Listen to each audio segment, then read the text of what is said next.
You are listening to Claret and Blue, an Aston Villa podcast brought to you by Birmingham Live. Hello and welcome to the Claret and Blue podcast. My name is Dan Rolinson. I'm joined by Matt Kendrick. Matt, how are you this morning? I'm alright. Nice cup of tea. Thank you. You're welcome. We're here today to talk about 2 years of Dean Smith as Aston Villa manager. The date is the 10th of October 2020 when this goes out, not today. Of course, he was appointed on the 10th of October 2018 after Steve Bruce was sacked as manager. Flown by, hasn't it, for starters? It has really, considering it's 2 years, although he does seem to have been there for 10 years. I was going to say, so it it's a feels bit more of like a, 5. it's a bit of a strange one. Everybody knows the context in which he arrived, but we might as well revisit it for the purposes of documenting it for all time. The club was... if we were doing the podcast back then and we were talking about a cabbage coming onto the pitch, people would be thinking that's our usual dose of nonsense, isn't it? But that was a real thing that happened. Yeah, it was, and mental. as ridiculous as it was, it kind of almost became a symbol of a club that was kind of, fan base was disillusioned, a manager had lost his way. I just remember that night against Preston. What a crazy night that was. The one that did for Steve Bruce in the end. I don't think the Holt end and the rest of Villa Park know whether to cheer equalisers or to, do you know what I mean? Or it was one of those, wasn't it? Because I think Villa Park was ready for change then. Yeah. I remember sitting in the. I've told this story before, so forgive me for repetition. But I remember sitting in the posh seats. I'd had an invite from. 32 Red. I got a phone call and it was our photographer Tim Heastup, and he said, "Are you at the Villa, man?" I said, yeah, why? He said, someone's just whacking a cabbage at Steve Bruce. Wanking is a great word. You what? He said, no, someone's just... Tim, I'm having the posh food here, mate. Can you... Leave me alone. Can you ring me back when you've got something serious to say? He said, no, I've got a photo of it. It kind of conjured up the pun, grocery misconduct, and the rest is history, really. But I think... Obviously, this is the Dean Smith anniversary podcast, so let's get to that. I think, listen, there's the usual to-ing and fro-ing, wasn't there? Thierry Henry, his name was in the frame, Rui Farah. Was Brendan Rodgers linked at one point as well? Brendan Rodgers was linked, he was still at Celtic at the time. And I remember, I sound like a proper gloating here. The ones that I get wrong, probably deleted or archived. But the ones that I get right, I'm happy to kind of put front and centre. So I was on Twitter the other night gloating about this piece that I wrote a couple of days before Smith got the job, saying, Villa, it'd be worth looking at this guy. He ticks all the boxes. Dean Smith, no one's heard of. As if I'd plucked him out of nowhere. It's easy to say now with hindsight, isn't it? And we probably wouldn't have been quite so bold saying this 2 or 3 months ago when Villa were on the brink. But it was the right fit then. He was an appointment who has got the... we'll return to this in a bit, but he's got the kind of personality and the... I don't know, the statesman-like qualities, I think, to lead Aston Villa. And he was, as it transpires, with the benefit of a big dollop of hindsight, it was the right bloke to unite Aston Villa again. Yeah, I remember they announced it quite late as well. The club, I think it was like 10 o'clock. I don't know whether they were like wary of leaks or something, but it just came out of the blue one night. I was scrolling onto it and it was like, "Welcome, Dean Smith." It's like, oh, okay. It was actually. Now you remind me. It did seem a bit kind of understated compared to. It just happened. The big announcements that you get nowadays that have kind of dancing girls and kind of feather boas in the background. I think that was it. I think they used a GIF, if I remember right. I should have found it out, but I haven't. I'll put it on screen actually for after the fact for the podcast. But obviously I wasn't working with you then, so I'd assume that was a late night scramble. Well, I'll on screen as well when I'm saying, just so it's there. Was that a late night scramble in text WhatsApp group saying, what in terms of the appointment? Yeah. You know us, mate, we've got these kind of content plans and documents. Yeah, I'm sure there was a spreadsheet somewhere. Yeah, there was definitely a spreadsheet. We probably changed the names from Steve Bruce appointed to Dean Smith appointed. Yeah, just copy and paste everything. That's it, yeah. I remember the first game and he kind of, walked down the Trinity Road touchline with a little kind of thumbs up and applause, and it was quite understated, very, very Dean Smith, to be honest. You could see that he was buzzing. You could see that he was kind of... I won't be able to keep the smile off my face. No, well, I don't think he could, I think he, there was a little kind of satisfied kind of, basking in the moment, but still, like I say, in a very Dino kind of way. But it was quite an emotional day, I think, because if I remember rightly, it was the day that kind of Villa Park paid tribute to Doug, because Doug had passed away. So it was just needed that win. He just needed it, and it wasn't the most convincing of performances, but it was enough to win the game. And then it kind of, like you say, we thought it was going to snowball, didn't quite. It was a bit stop-start, but he's one of these guys, isn't he, who somehow manages to stay on a level. Yeah. Do you remember when Tim Sherwood beat Albion twice in a week and was giving it the old veins in the neck? And you've seen Mourinho in the past kind of sprinting down the touchline doing knee slides and stuff like this. And he doesn't do that, does he? No. Do you know what I mean? Villa beat Liverpool, obviously, I don't know if you've noticed, Villa beat Liverpool 7-2 at the weekend, and he must have been absolutely floating, hadn't he? He must have been floating on air. But again, it was still almost the same Dean Smith as if you had lost to Stoke 1-0 in the cup or whatever. And I think that's a real skill to have when you're in such a pressure cooker environment. And I think we'll touch on the fact he's a Villa fan, we'll touch on the fact that he's probably an underrated tactician, but one of the things that I admire about him more than anything else is that he's such a grown-up, mature people person and statesman-like figure and everyman figure that you kind of, we've definitely touched on this, but the good guy, good guys don't win, and he's kind of ripping that up and saying, well, actually, give good guys patience and they can win.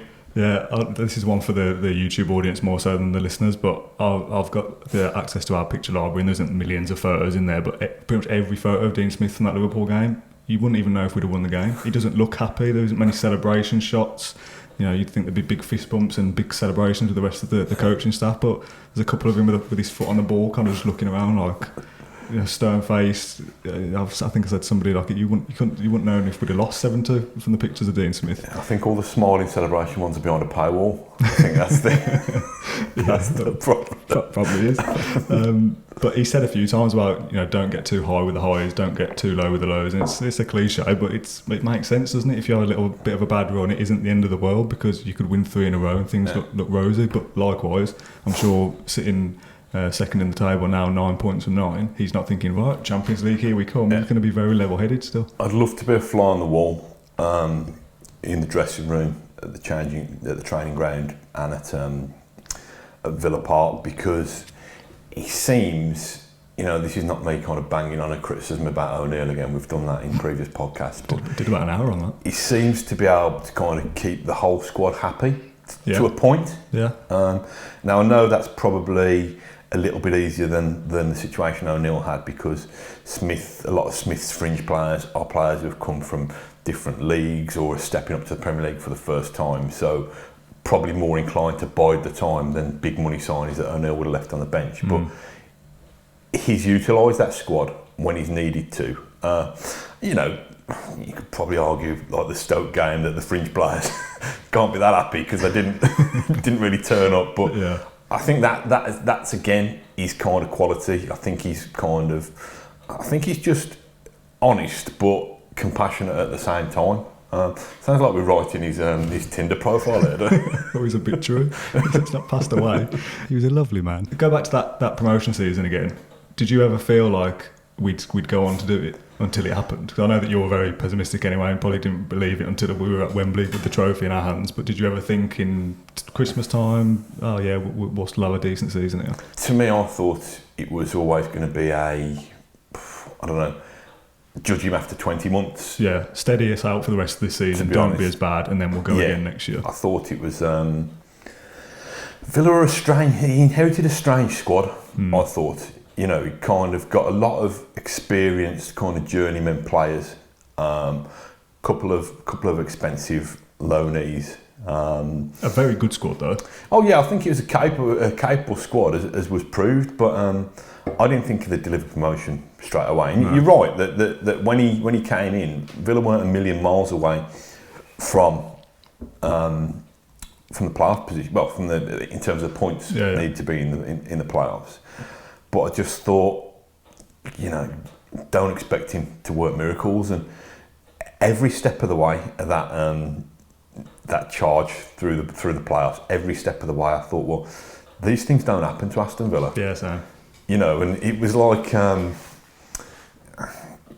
it sounds so cliche, but it was proper Hollywood for the way it worked. You know, with Jack Grealish being punched around the head, and do you know what I mean? All the setbacks and all the adversity. God, it sounds so sickly when I say it out loud, but it was just all the sweeter, wasn't it? Because it was Smith and Grealish and the narrative of these kind of one of our so own, well written, wasn't it? But it was ridiculous. It was a ridiculous script, you know. You could have taken that to any kind of Hollywood producer and they'd have laughed you out of town because it was just so don't be so cheesy, so far fetched. Yeah, I mean, we're talking about cheesy. We've got a photo of him on the table here to set the scene. Got a picture of you beside me. Got your lipstick mark. Sorry. Talking about when he first arrived, the interesting thing that I found about his first press conference was the way he dealt with the John Terry situation. Yeah, I was going to ask you about because, you know, regardless of the positive spin that anybody at Aston Villa will put on it, Christian Purslow brought in John Terry. Dean Smith didn't bring in John Terry. Yeah. Dean Smith was comfortable with John Terry coming in, and you know has got a kind of pre-existing relationship with John Terry through knowing Terry's brother. But there was my big fear was, is Terry going to seize the limelight? Is he going to be, you've seen it when Villa play Chelsea. I mean, it's kind of John Terry's Aston Villa versus Frank Lampard's. That with Derby in the Championship. Exactly. But it just kind of, Villa made a shrewd decision. First of all, they were going to have them both on the same platform in the press room at Villa Park on the unveiling, but they didn't. They did Smith separately and then did break-off interviews with John Terry. But Smith just said something. He just said this one line. He was asked about John Terry. And he said, "Oh yeah, he's just arrived. He's like an excitable schoolboy. He's turned up with his pencil case and he's ready to learn." And I just thought, wow, that's a very cute way of saying I'm the boss here. Yeah. But it wasn't. I don't think it didn't come across as patronising, and it wasn't meant to be patronising. But it was. Do you know what I mean? It was, to me, it was a clear line. Yeah, a little bit underhanded. John Terry's a member of my staff. Yeah, I'm looking forward to what he can bring to my team. Yeah. And from then, I kind of thought, well, for all this nice guy stuff, and for all the fact that he can be I don't know what the word I'm looking for, very diplomatic, I suppose, the fact that he can be a diplomat, he's no pushover. Dean Smith. I think this is a kind of a real hard man beneath that kind of gentle exterior. I think he backs himself, he surrounds himself with people who he trusts. And yeah, I think that moment then, I thought, well, you know, because there were questions when he came in. Oh, he's only managed Walsall. He's only managed, Brentford. With the exception of probably Sheffield Wednesday, he's not really played for a big football club.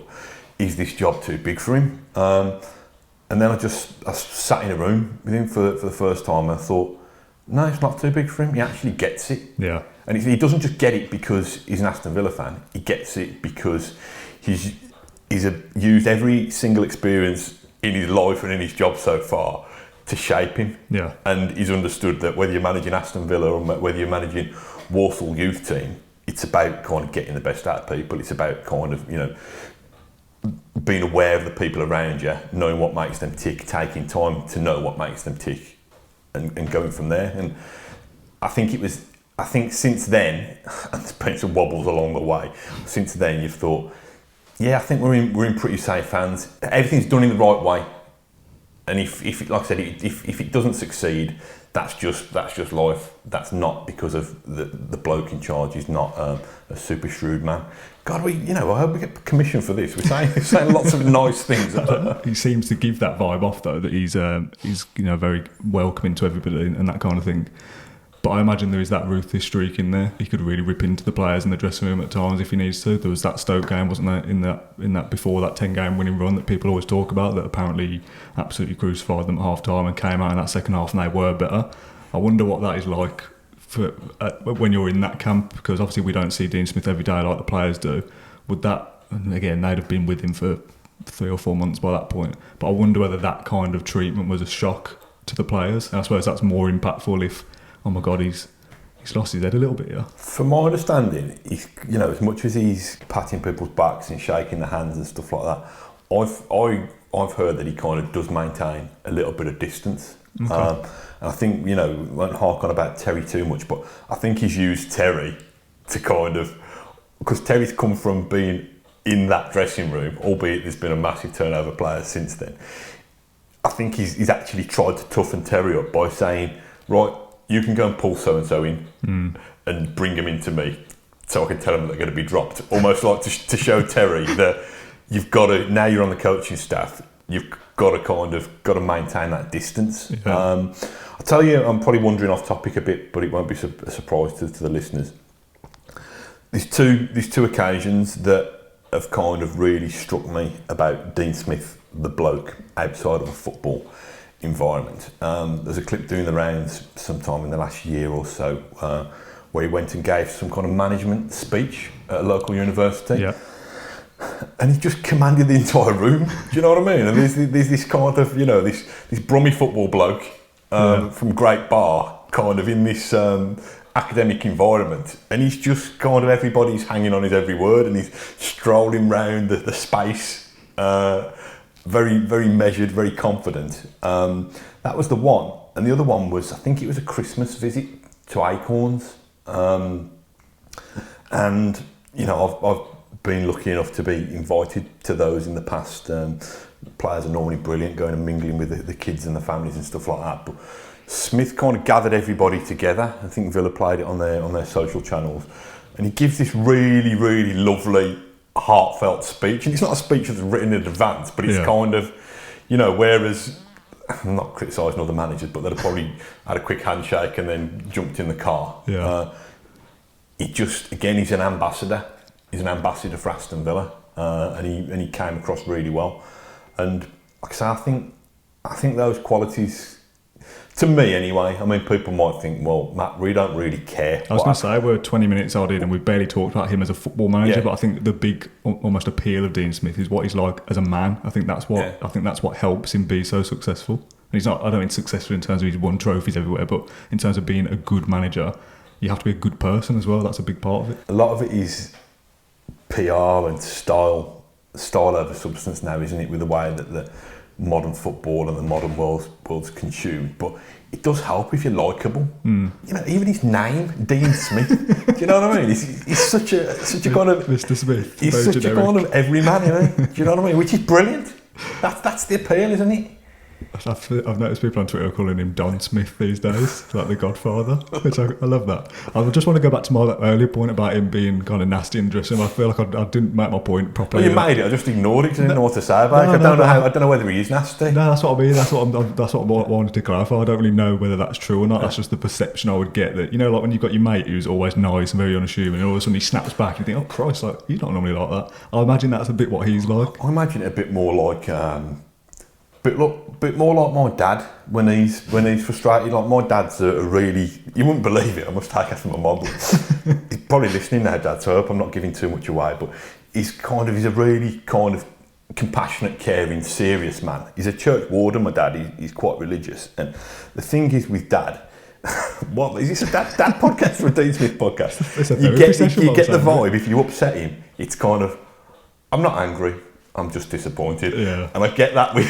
I get that with Dean Smith as well. You'd kind of get you've been playing for me long enough. You know the rules. You know what I expect. Go away and have a long, hard look at yourself and think what you've done. Yeah, like if someone gets sent off, he doesn't come in angry in the dressing room. He just ignores them and says, "You know what you've done. That's it. You let us down." Just a kind of very kind of gentle tut. Yeah, just rolls his eyes. I've got a couple of quotes lined up on the laptop, and my laptop's battery's dying, so I don't want to get them in before that happens. Going back to that playoff win, obviously it's a big talking point. I feel like we've had a whole season of the Premier League to talk about, but I just want to go back to it. He said after the playoff win, the potential for the football club is massive. I've been asked how it feels right now, and I think it feels right. It feels right that Aston Villa are in the Premier League. I think the history of the football. I don't know if that makes sense. I've copied and pasted that off the Villa website. I don't think it makes sense. I think the history of the football, the size of the football club, the fan base it has, I believe it is a Premier League club. It's not me speaking with a supporter's head on, it's just history that tells you that. Tim Sherwood, perfect example. Yeah. When you keep giving juicy sound bites, you start thinking, oh, it's just another Tim Sherwood. Like, he said things like that before. When someone who's very measured and calm says something as big as being in the Premier League feels right and it's just normal and it's acceptable, it's like, oh yeah, you're right, Dean. Like, it makes you feel a little bit taller, because he's not usually like that. Yeah, I don't think he wastes words, to be honest. He's not a manager who will just kind of, give you half a sentence. And he's quotable, but he's not going to give you sound bites for the sake of it. He realises he's got a duty to communicate to the fans, but he'll tell you things that, he's quite honest, isn't he? There was while on the subject of his quotes, there was remember at St Andrews after the Jack Grealish thing, and bearing in mind, Dean Smith is still within the bowels of St Andrews at that time and has still got to get home. He's come out and he's been so blunt and brutal about the idiot who's punched Jack, but not only that, the kind of, the 5 or 10,000 who actually kind of applauded this nutter.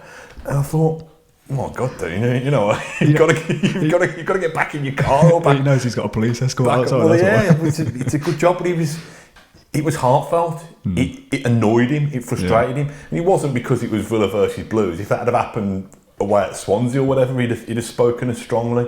But I just thought, when he's got something to say, he'll say it, and if he hasn't, he'll keep it to himself. Yeah. Which is quite, as a press man, it's annoying because you want him to have something to say all the time. You want him to be a kind of Tim Sherwood gob or whatever. But can we say that? Yeah, I just did. That's why he doesn't come on the podcast. That's why he didn't want to come on the podcast. Well, he had his chance. Yeah, this morning when I was going through a little bit of research for this, I was thinking, has he had a new deal in his time at Villa? Because I was thinking, it might be time to earn him a new one this summer after keeping us up.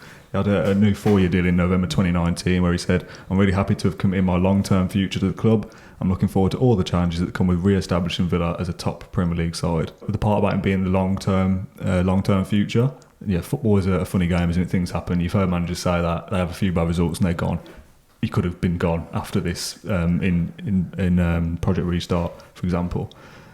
But when you hear Smith say stuff like that and the way Villa have treated him, you think that they believe that they want him here long term. This isn't just 2 or 3 years, we'll see what happens and then we'll look to shift him on and get someone else in. You believe that Villa will want him around the place for 5 or 10 years? There was a sense that Villa were becoming a bit of a kind of disposable football club, that they kind of have a trolley dash. I know they've still done that to a degree, but have a trolley dash each summer and just think, okay, let's see if we can have some success in the next 12 months, and if we don't, we'll deal with that down the line. It's like putting stuff on credit, isn't it? We'll pay the price of that later. Yeah. I think with Dean Smith, it was a thought that no matter how rich your owners are, you can't go on like that forever. You've got to try and find a football club that can be self-financing to a degree.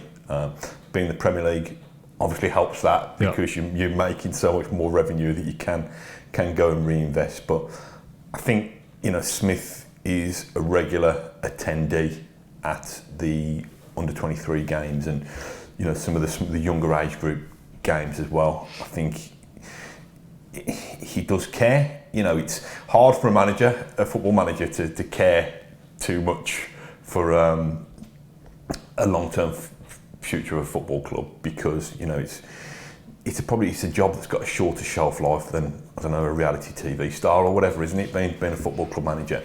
But I think he cares because even he will know that at some stage his time at Villa will come to an end, but he still wants to leave the club in a better place than he found it. In hope.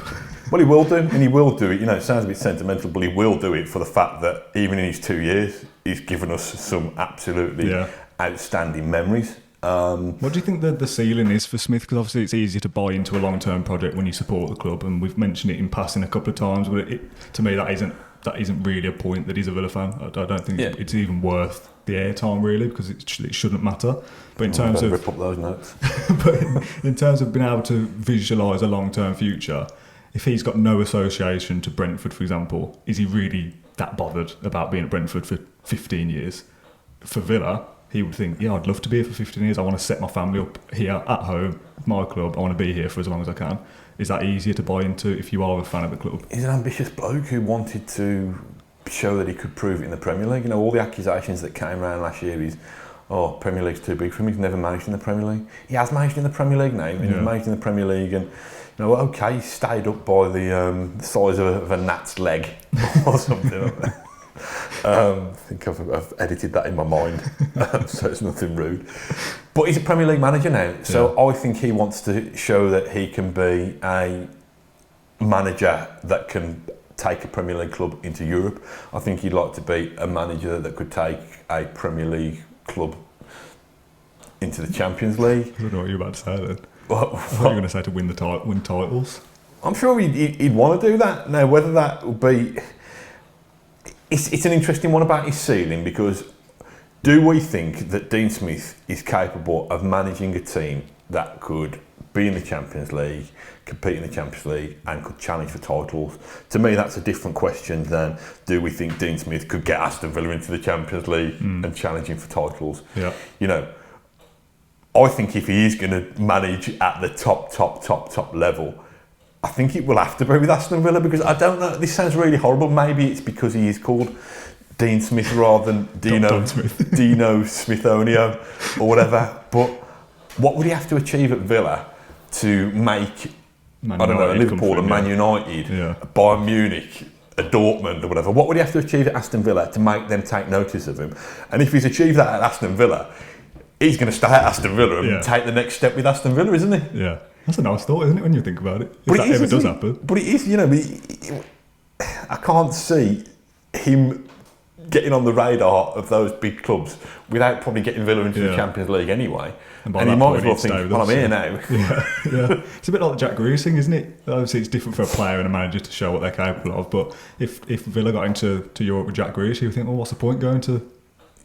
I don't know, whoever's in Europe, I'll stay with Villa and do it with them instead. Yeah. So that's the upside of having the fan thing, that if you do get some success with your club, I don't even think he'd be bothered about joining someone else. Dean Smith, I'm talking about. Yeah. Let's say he gets top four with Villa at some point, and Tottenham also do, and they say, we want to get Dean Smith into Tottenham. Would he really be that bothered about them, rather than leaving the Champions League Aston Villa to go to Champions League Tottenham? He'd obviously stay with us, wouldn't he? Well, the thing is, he's probably... we're getting way into hypotheticals here. He's probably rich beyond his wildest dreams now, in terms of now he's a Premier League manager on a Premier League salary. This is everyman thing, how many kind of diamond encrusted collars can he buy his dog? Yeah. Do you know what I mean? It's funny that you said dog then, because I thought you were going to say something about cars or whatever. In my head, I was thinking, he's this guy that he's mentioned a few times, like walking his dog. Yeah. It's normal blokey activity thing, so it's interesting that that's where you went with that as well. But... I don't know, my big concern, and I'm the typical party pooper after we've spanked the league champions 7-2 and it's been an absolute feast of joy. Villa are riding high. Now you're a thief of joy. Villa are riding high, in the kind of kazoo title race with Villa and Everton. But I just don't, I don't think Villa will finish second in the league. I'm going to put myself out there. Yeah. Don't think they're going to finish first either, but I just hope that if Villa do finish, let's hope they stay up, but let's hope they do finish 14th or 15th, and next season it's another 2 or 3 places. I don't want people to grow impatient with him. I think that's important. People that includes me and us and the press and the fans. I'm not saying that you indulge him. If there's no signs of progress, if Villa stand still or go backwards, then his one of us status shouldn't make him immune from being under the same scrutiny as everybody else. But it's just, what do we see? We like the concept of long-term future. It sounds great. Oh yeah, we want stability. We want somebody to build a dynasty like Wenger or Alex Ferguson. But those things don't. It doesn't happen without setbacks or without kind of bumps in the road or whatever. And I just think, let's. Also, those examples start with clubs that are already successful and are capable of winning something straight away. Villa probably need 5 years at least before they even get to that. Yeah. So you have to put up with Dean Smith being 14th, 10th to 8th, around that for 5 years before you even get to competing for stuff. Yeah. We need to get through that phase first, and that's the difficult part. Would the ambitious Villa owners look at 14th place finishes and think, we can probably find someone better here to get more out of this squad? You're right. If Dean Smith was succeeding Martin O'Neill and Villa were still up, starting in that top pack at the moment, put the analogy klaxon, get that ringing. He's had a bumper car and he's trying to take that into the Grand Prix at the moment. So he's only just kind of managed to get it away from the fairground and get it towards Silverstone. So, we're on the starting grid now, but we're a long way back. We're at the back. Yeah, we're a long way back. Yeah. And we've got that big metal thing and it's got nothing attached. I think that analogy's run its course, to be honest. Yeah, but I think so. Out of control. Yeah, exactly. I've got no reply to that. We can't really talk about Smith in 2 years without a nod to the owners, to be honest, because it's easy for us to dig out Tony Jaa in it. Now he's kind of departed off into the sunset, but Tony Jaa would have probably sacked Dean Smith 5 times last season. Yeah, true. Put himself in charge. I wonder how close they were, whether it ever did cross their mind, because he was under pressure at one point. It wouldn't have been, as much as I like him, it wouldn't have been that much of a shock if they did pull the trigger and say, we're struggling here, we might be able to get someone to get something out of the last 15 games or whatever. I'm glad they didn't. I remember saying many times, I hope they stick with him, and I think he's the right manager in the long run. My humble brag, saying that from the start, that I'd stick with him even if we went down. Have you gone back in and re-edited all that in, have you? No, I've got a clip somewhere. I don't know if I can find it, if I can be bothered. But I remember saying, when we were still in the office, if we do go down, I'd still stick with him because he's the best guy to get us back up. But I wonder whether they ever did consider pulling the trigger. I think it was a big sliding doors moment, wasn't it? After the Leicester game, and then them not playing that next game against Chelsea. I think it allowed everybody to take a big deep breath and think, okay, what have we got in front of us here? Well, how do we want to do this? So there's not a great deal of positives to come out of the way the world's been in the last 8 months or whatever. But from Aston Villa's point of view, that unexpected bit of respite. That saved us. It has saved us. It's saved Dean Smith. It's kind of meant that Villa can build from a position of strength rather than taking another step back again. Like I say, hats off to, I don't wear a hat anyway, but hats off to, hats off to Nassef. Hats off to Nassef and Wes Edens, really. This is a massive cliche and a massive generalisation, but overseas owners, you think, they're going to get the big, when the Henry speculation was raging, they're going to get a big name in and they're going to want to, they're going to want somebody who's kind of box office and all that. A bit like when Jaa bought in Di Matteo because he'd won the Champions League with Chelsea, with John Terry's squad at Chelsea. But they haven't, have they? They've just kind of, what I think is very shrewd ownership. They've just thought, shall we employ some people who know what they're doing? Yeah. Do you know what I mean? Shall we do that? Shall we have a look at it and not interfere and trust the people around us? Listen, they can make big decisions when they need to. Suso was the one who paid the price. And I think that was an interesting thing with Smith as well. Smith could have, and Tim Sherwood would have, I think he did, thrown Suso under the bus massively. But Smith was very respectful, saying, listen, we signed these players together. I always had a good working relationship with Suso. Whether that had been the same if Smith had got the boot as well, we don't know. I think it probably still would have been. I don't think he'd have been airing his dirty linen in public, so to speak. But I think the owners have trusted Smith, even at times when big chunks of the fan base probably were losing their nerve. And I think at the moment, we say this in mid-October 2020 during an international break when Villa just spanked Liverpool 7-2, but at the moment he's repaying their trust and then some. I'd say, and again, without really looking too much into the other owners in the Premier League, I'd say Villa's owners have set the example for being the perfect owners so far.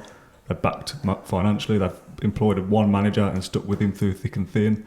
They've signed a lot of players. They've, like you said, not interfered, stayed out of the limelight, not been massively over-egging things in the press like our previous owner. Pretty much sets the template for how a football club should be run. Yeah, this always scares me, when we say we get this kind of secure and trustworthy. Yeah. I just think, Just waiting for someone to pull the rug. okay, make sure that you keep these clips and then delete them. Well, I said to Ash after transfer deadline day that I wasn't that bothered about us not doing any panic signings on the last day and not being involved in the hype of it all, because that to me shows a well organised football club and that we've made the right decisions before the manic last day. And it feels like for the first time since the early learner era that we're now being run like a proper football club. Say early learning centre then. It feels like it's been like that sometimes with stupid decisions. We've got some proper building blocks now rather than those ABC ones. Yeah, got some solid foundations to keep it going. But yeah, we're Aston Villa is a big club and we're being run like a big club now, and that's a relief to see after 10 years of misery. Yeah, definitely. It feels It's been like a circus, hasn't it, in recent years?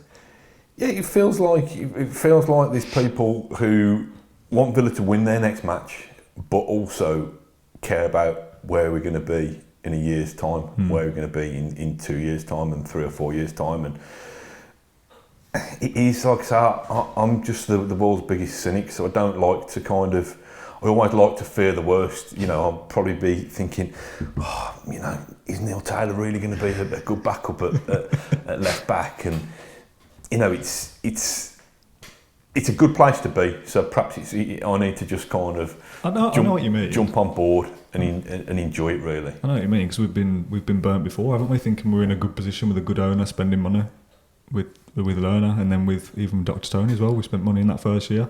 And you think, yeah, here we go, fresh start, fresh optimism, and then you get stung. So I understand why there's some reluctance there. But I think, as you say, as of October, when you look back, forgetting about what the future might hold, so far they've been pretty much perfect.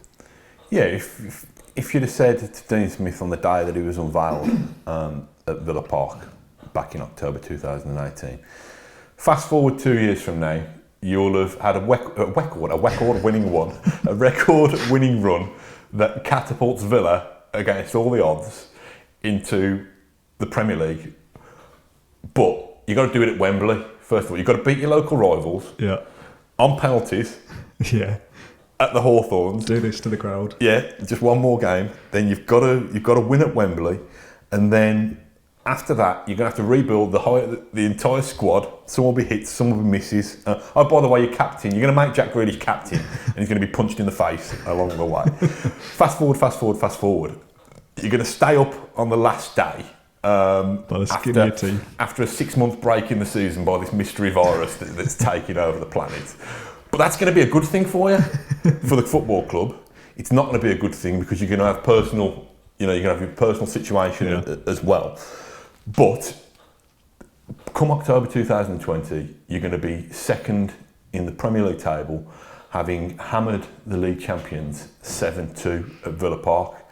What do you reckon, Dean? I'd better slap you on the face. Probably be on a level. Yeah, it sounds good. Yeah, it's all right. I wish it was second in the season in October in a normal season, and we'd played about 10 games by now instead of only 3, but that's me being very picky.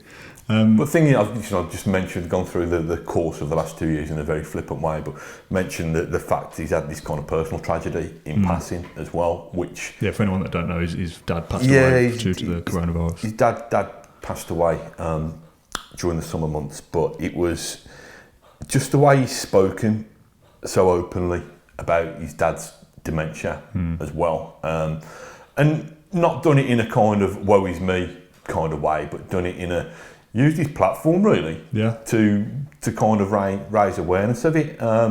Never used it as a kind of as an excuse or anything like that. But again, it's a measure of the man, and let's kind of remember that Steve Bruce had similar circumstances as well, losing both his parents, and I can't even begin to think what that's like for somebody to go through at that time, but to go through that and to have the pressure of managing a football club of the sheer size and scale of Aston Villa with the weight of expectation and pressure that brings on it. You've got to really have respect for Bruce and Smith, the way that they've handled those challenges, really. Yeah, I know we're jumping all over the place here, but I mean, that's just the way these things go. You've got those two occasions of Smith talking about his dad, the one after the playoff final where he said that he'd gone to see him and said, next time I see you, I'll be a Premier League manager. And then I think he said after the fact that did he go and say it again? He'd been and told him, and he had a smile on his face or whatever he said, which was lovely. And then the moment when obviously he passed away and he came out and we had the steward's bib in the stand and he talked about him then as well. And it's obviously two very different times. But yeah, like you say, it's just... I don't want to again use it as a bit of an excuse to just talk about him as a guy, but it proves he's a nice guy. It doesn't just make out that he seems like a nice guy. He says the right thing. He is a good bloke, and that can take you a long way. And he's as much as we kind of write off the Villa thing a little bit, it makes you proud that he is part of our club. He is our manager. He's part of us, much like the Jack Grealish thing. So it ticks a lot of boxes. Yeah, it's kind of like the But Brummy... I'm getting too soppy there. No, what it is, it's kind of like the Brummy Mafia in there, isn't it? No, he's obviously recruited Craig Shakespeare. Yeah. Is that another one that you've got right? Or Yeah, you can dig that one out as well if you want. Oh, 2 successes in 2 years, blimey, I should start betting like you. Top journalism. We've seen Smith deliver in 2 separate environments now.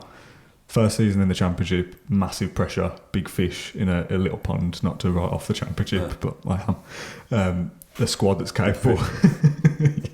A squad that's capable and should have been promoted that season. Yeah. Tammy Abraham played up front for us in the Championship. Tyrone Mings, Jack Grealish, it was underachieving at that point. But he still had to come in and do the job. It's a bit like when you say you can only beat what's in front of you. You've still got to do it. Just because you've got this squad doesn't mean it's just a given that you get promoted, because we were on track not to do that. Massive pressure that year to get up, and he does that. He delivers against all the odds, puts this miraculous miracle miraculous miracle. this feat of winning 10 games in a row. That's one side of Dean Smith, delivering under pressure when you expected to win. And then last season in the Championship, a favourite to go down.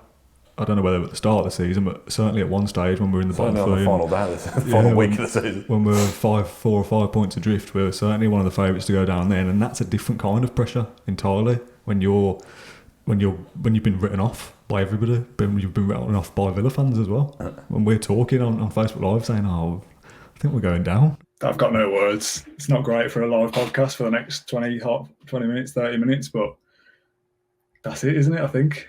And then against all the odds, staying up on the last day, you're expected to go down, and we come out and go, "No, I'm not writing us off yet. I'm staying up." I think he just trusts his judgment, doesn't he? You know, and he's, like I said, the situations and the circumstances that he's found in himself in at Aston Villa, he's been in to a degree, albeit at a lesser level. But he's had those kind of conversations, he's had those kind of stresses and strains, and he's kind of come through them and trusts his judgment. And, you know, he's had a massive dollop of luck. And it's that old cliche, isn't it? The harder he works, the luckier he gets. Do you know what I mean? And he's earned the luck. He's earned the right to get that job in the first place, having served his apprenticeship at Walsall and Brentford. And he's definitely earned the right to keep it now. Yeah, 100%. You know, what realistically, okay, I'll tell you the one thing that he realistically could have achieved over and above what he's done. Villa could have beat Man City in that cup final. But other than that, what more could people have expected of him in 2 years? And people said, "Oh yeah, but they had to do it through the playoffs and they had to win on penalties, and you know it's Jack Grealish that got Villa there, not Dean Smith, and all that kind of thing." But Jack Grealish didn't get Steve Bruce there. Yeah. Do you know what I mean? Yeah, true. Jack Grealish didn't keep Remy Gard there. So Dean Smith has been able to put together this collection of individuals and turn them into a team and turn them into a squad and evolve them. You know, there's some difficult decisions to be made. When Villa got promotion, you'd got kind of the likes of Jedinak and Whelan who have been good servants. There's no sentiment. He was very respectful, very, very shrewd, thinking, I'm not sure that Glenn Whelan's going to be able to get around the pitch. In the Premier League. A more recent example of that, and maybe a more harsh one, is Conor Hourihane. Yeah. Starts the season this year, and again, it's only a couple of games, but delivered, been very good. And he goes and gets Ross Barkley and puts him straight in the team. Yeah. Conor Hourihane on the bench, squad player. That's pretty ruthless, really. But that's how you improve and progress. Yeah. Isn't it? Oh yeah, I'm saying it's a good thing. But this will be a key, won't it? I mean, Conor Hourihane, how's Dean Smith going to manage him now, this season?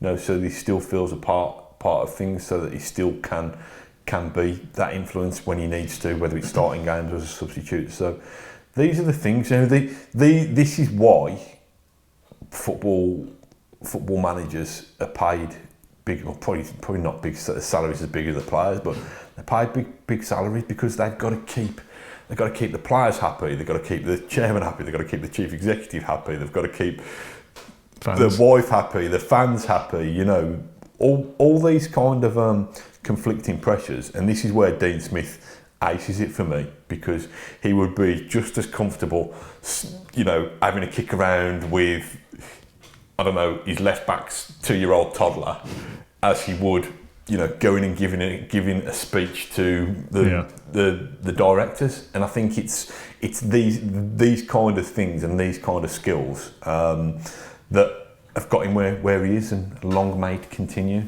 You mentioned Jack Grealish in passing there, and it's we've done almost an hour of recording and barely even talked about him. So we'll talk about this captain-manager duo that we've got going on for our lovely frame that just happens to be sitting there. I just came down and it was there this morning. Just something I knocked up earlier. Yeah.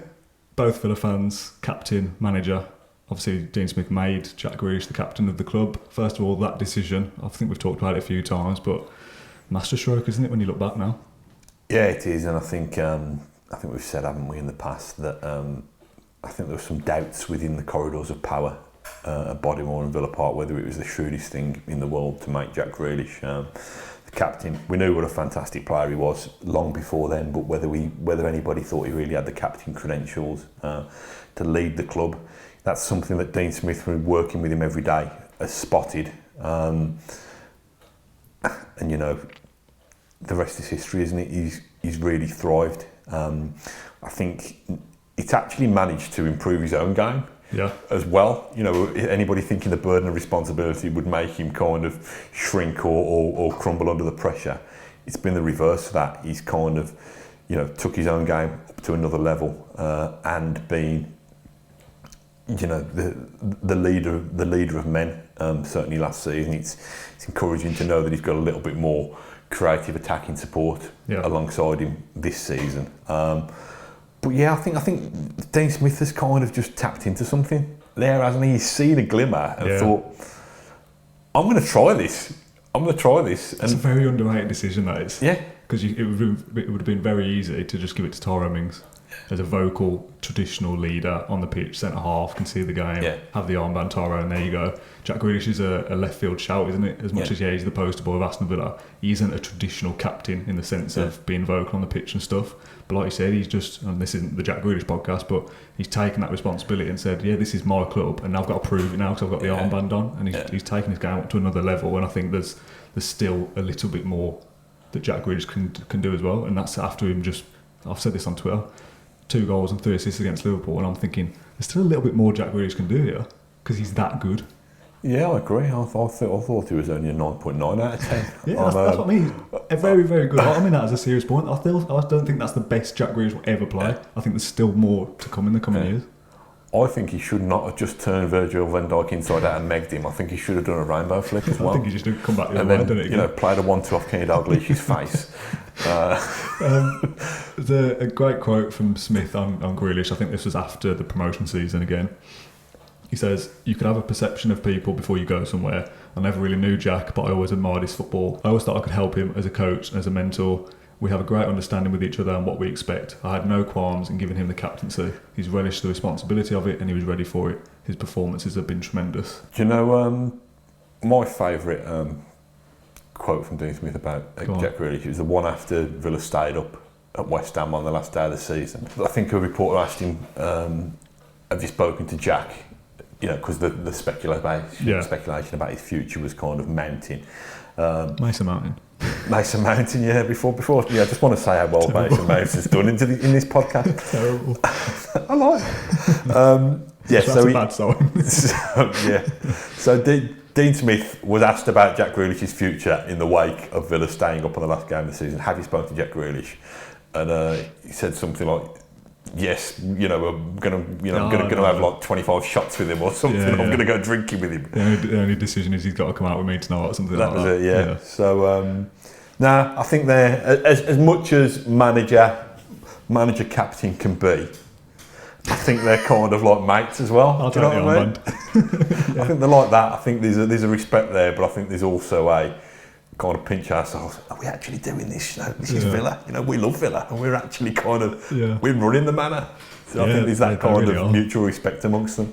How much do you think Dean Smith can be given credit for Jack Grealish staying at the club this year? I know for a fact that Dean Smith told Jack Grealish, we're going to sign Ross Barkley and be second in the league.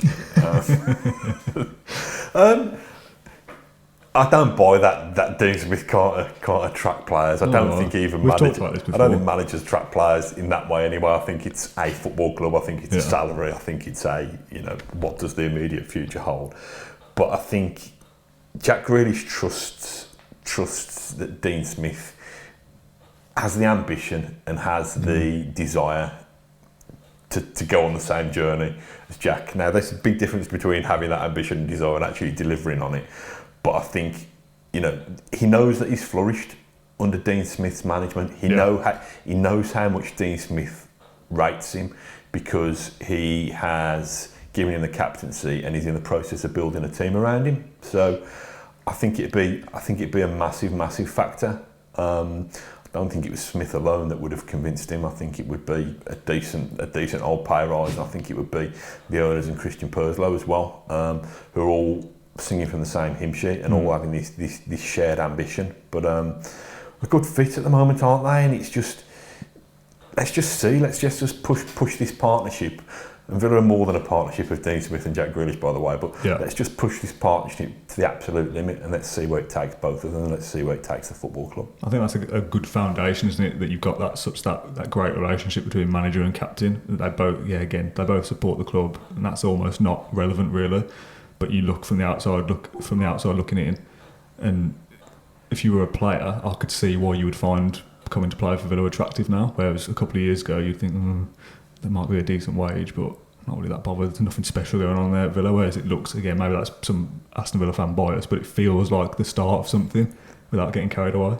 Yeah, it feels like the chemistry is good, and like I said, let's hope we're having this similar conversation, after a kind of a 1-0 defeat to Burnley that leaves Villa in 14th or whatever, because if things are working well now, that should be a reason to kind of hold your nerve at times when they're not working well, really. Do you think we're at risk as fans of getting carried away because we've had a good start? Oh yeah, and I'm all for it, to be honest. I'm all for the gloating. But yeah, because as fans, we should get carried away. That's the point of football. Dean Smith and Jack Grealish won't be getting carried away. That's important. Let's absolutely milk every last gif, Graham Souness on a lawnmower, the count out of Sesame Street singing about the number 7, film posters of the film 7 that have been mocked up. Nice. Let's absolutely, we've got an international break. We can't lose until the next game. Let's rinse everything about it. But what I say is, in December or January, or when the winter starts to bite and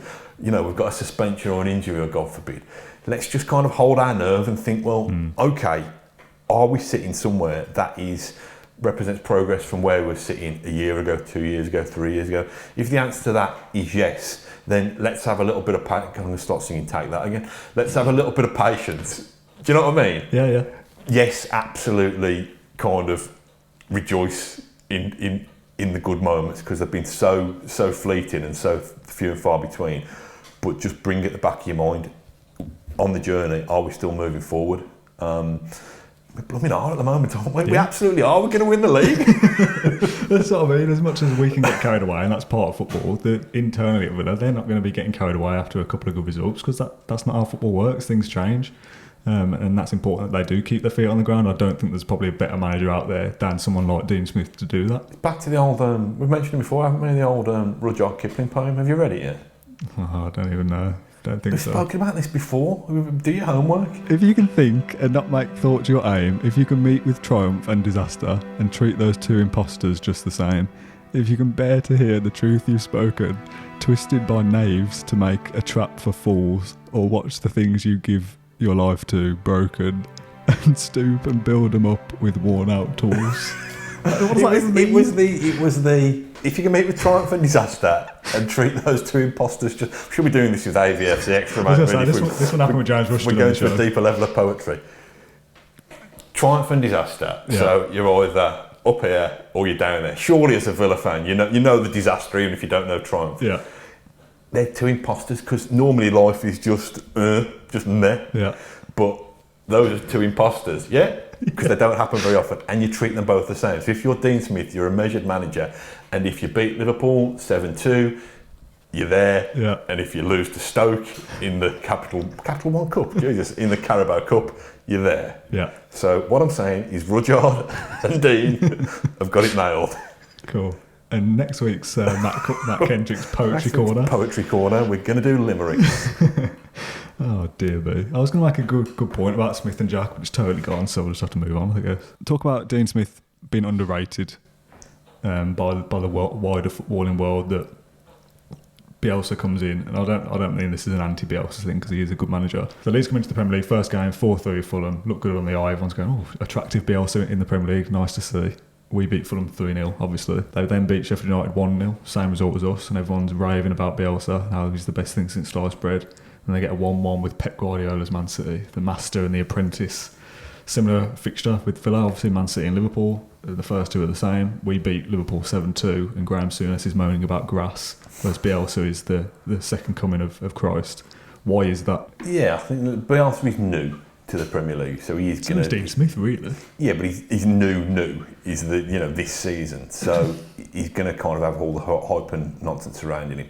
And Bielsa's back catalogue is, do you know what I mean? His track record, yeah. He's got a more glorious back catalogue than Dean Smith. But the post Liverpool stuff, that was always going to be Liverpool. Why is it always aren't that Liverpool bad? Because it is. That's just the narrative, and I'm perfectly happy with that. Yeah, but as a Villa fan.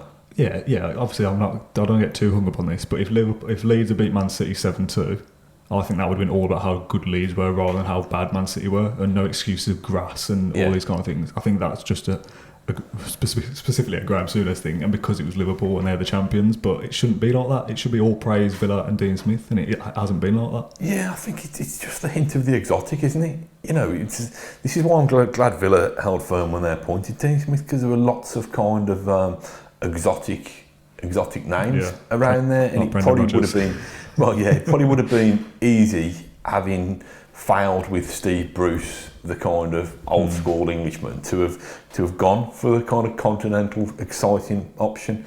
But I'm not bothered about Dean Smith falling under the radar, because if Dean Smith achieves what we want Dean Smith to achieve with Aston Villa over the next 5 to 10 years, there's no way he's going to fall under the radar, because the scrutiny is going to rain down on him, because the glare on the top 6 of the table,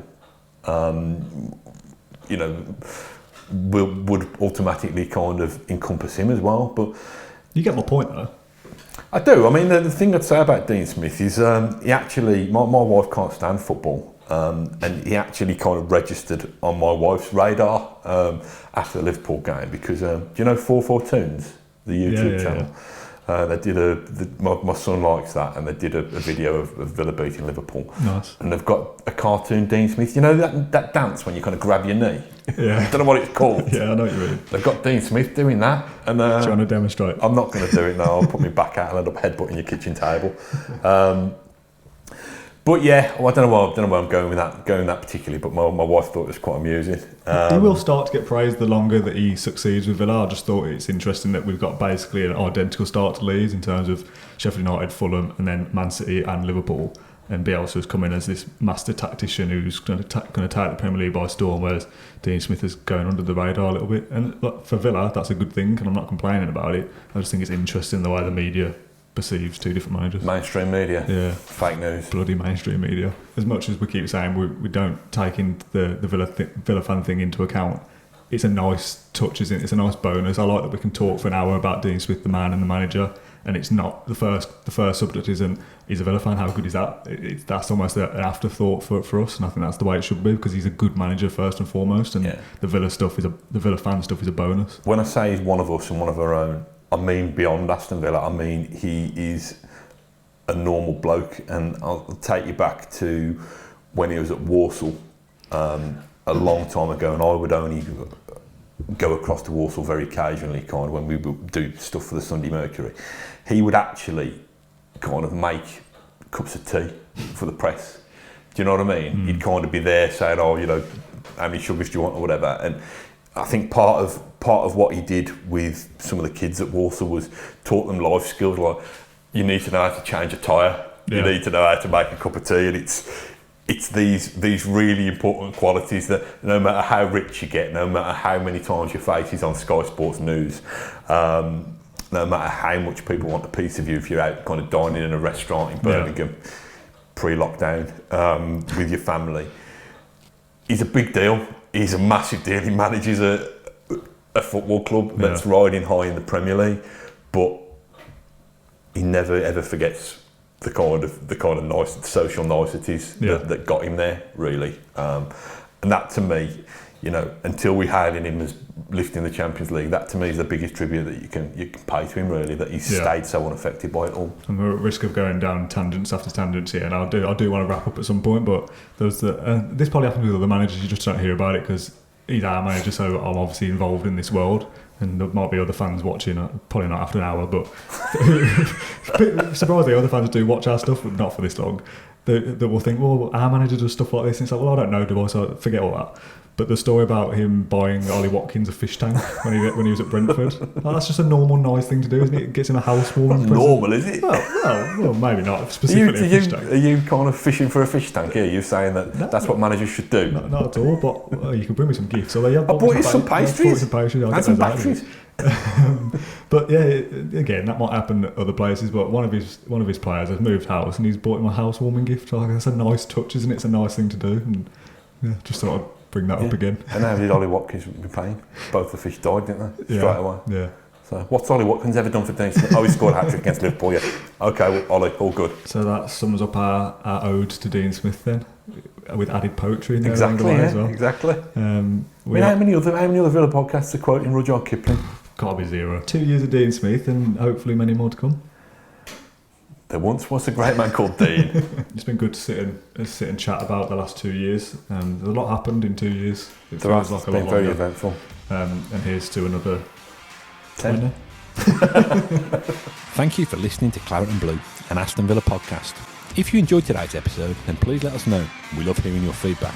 We'll be back soon with another episode. Until then, up the Villa.